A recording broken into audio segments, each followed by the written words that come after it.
Hello दोस्तों, कैसे हैं आप? बढ़िया है एकदम।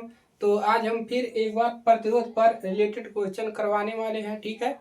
तो इस परिपथ से हम जो भी प्रश्न पूछा होगा उसको सॉल्व कराएंगे। तो अगर आप कक्षा 10 में है, विज्ञान आप पढ़ते हैं, तो आपको ये सारे प्रश्न आने चाहिए, क्योंकि ये जो प्रश्न है आपके बोर्ड पेपर में आते हैं, ठीक है। तो इनको आपको क्या करना है, रिविजन करते रहना है और तैयार कर लेना है, ठीक है। चलिए क्लास को शुरू करते हैं, आप लोग बने रहिएगा।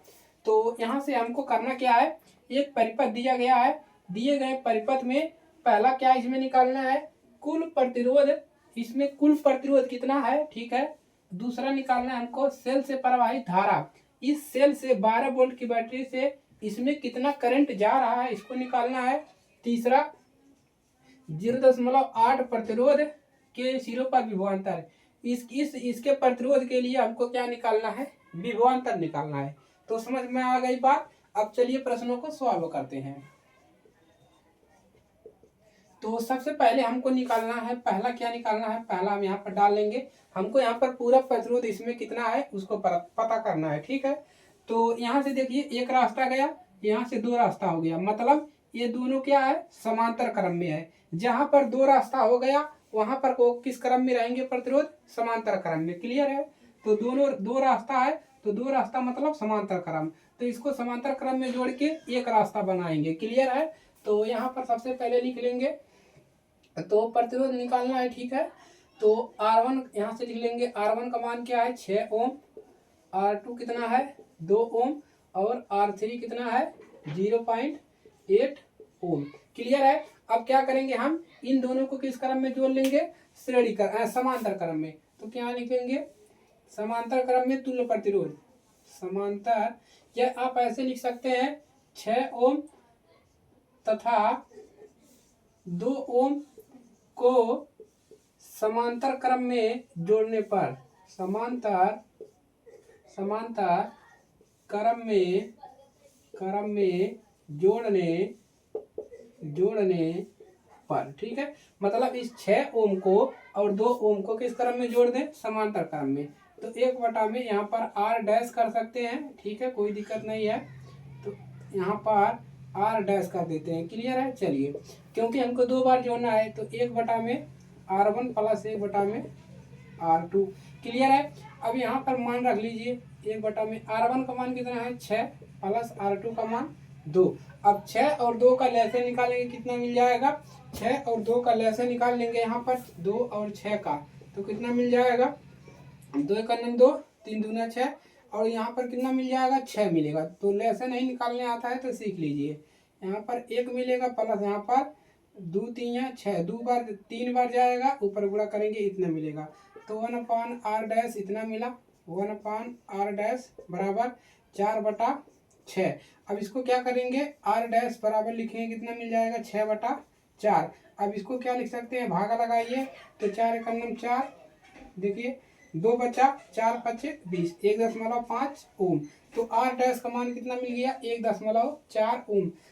मतलब दोनों रास्ता को जोड़ने पर हमको एक रास्ता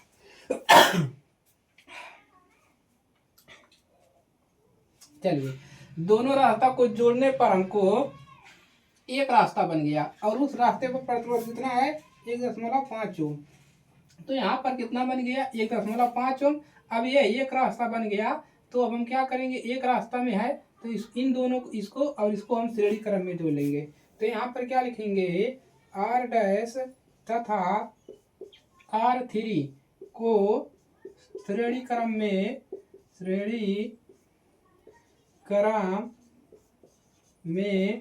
जोड़ने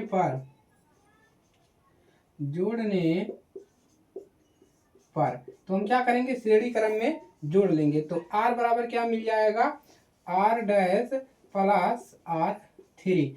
तो R डैश का मान कितना मिला है 1.5 प्लस R3 का मान कितना है 0.8 है। अब दोनों को जोड़ लेंगे, कितना मिल जाएगा, R बराबर आपको मिल जाएगा 8 5 13 के 3, 0 और 1 1, और हासिल कितना हो जाएगा 2.3 ओम।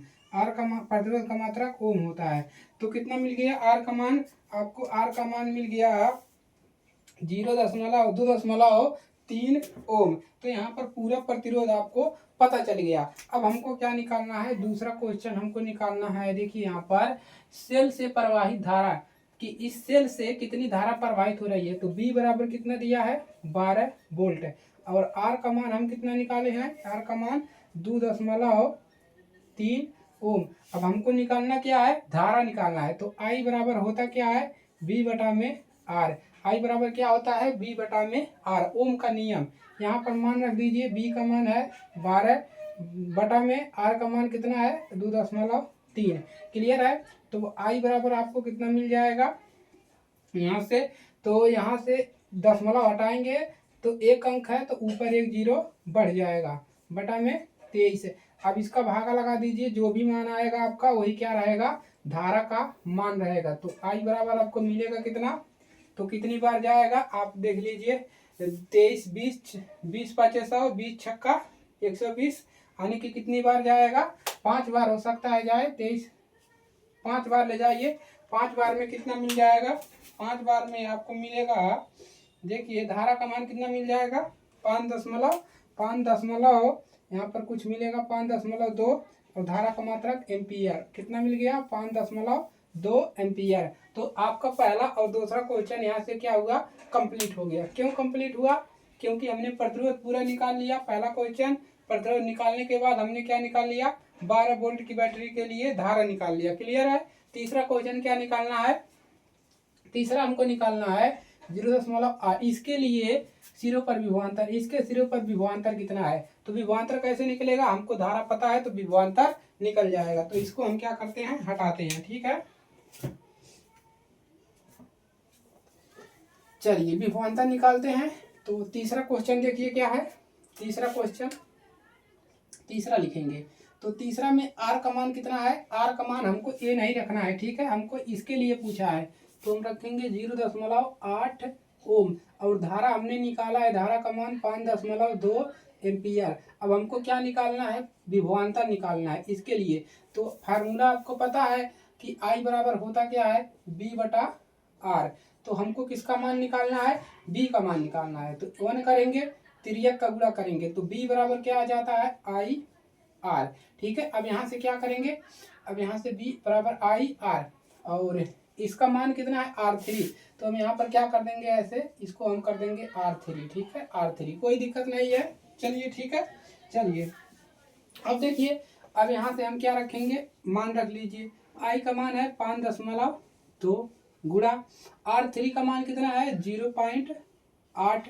अब गुणा कर लीजिए। ठीक है, 0.8। अब दोनों का क्या करेंगे, गुणा कर लेंगे। तो 8 दूना 16, 16 के 6 हासिला 1, 8 पंजा 40, 8 पंजा कितना आ गया 40, 40 और एक कितना हो जाएगा, 40 1 41, कितना हो जाएगा 41। अब देखिए दशमलव कितने अंक के आगे दशमलव लगा है, दशमलव कितने अंक के आगे लगा है तो उसको लगा लेंगे।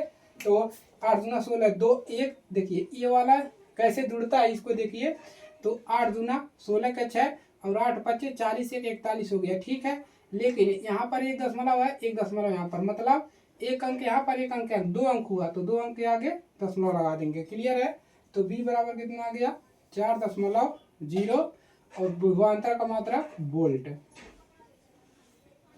ठीक है, तो इस प्रकार से आपको प्रश्नों को सॉल्व कर लेना है। तीनों प्रश्न यहाँ पर सॉल्व हो गए। क्लियर है, तो नोट कर लीजिए।